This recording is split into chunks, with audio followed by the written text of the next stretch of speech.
การที่เราจะอยู่กับโลกนี้ได้อย่างมีความสบายใจคือการวางเราจะไม่แบกนั่นแหละ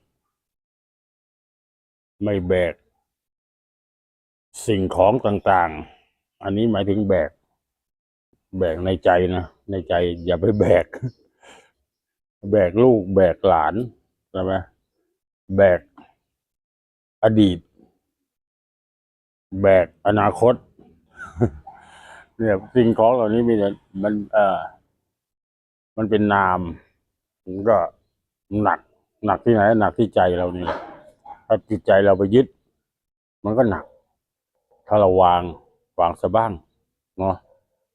วางลงมันหัดฝึกหัดวางสิ่งที่หนักเราเนี้ยแบกสมบัติแบกที่ดินแบก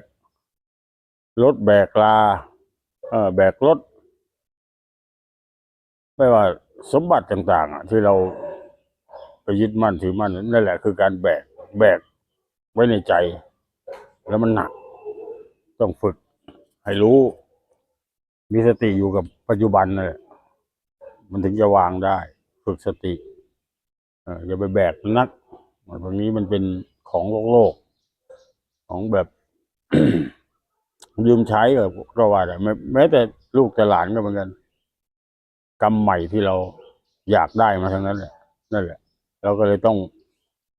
ไม่เข้าใจก็เลยไปยึดไว้ไปแบกไว้นั่นแหละเพราะฉะนั้นต้องวางลงมั่งอย่างที่พระพุทธเจ้ากล่าวว่าการแบกของหนักเป็นทุกข์ที่สุดในโลกลองหันมาย้อนเข้ามาดูในใจเราเนี่ยว่าเราแบกอะไรอยู่บ้างแล้วก็สลัดมันออกบ้างเนาะเอาวางทิ้งบ้างเจริญพรเจริญธรรม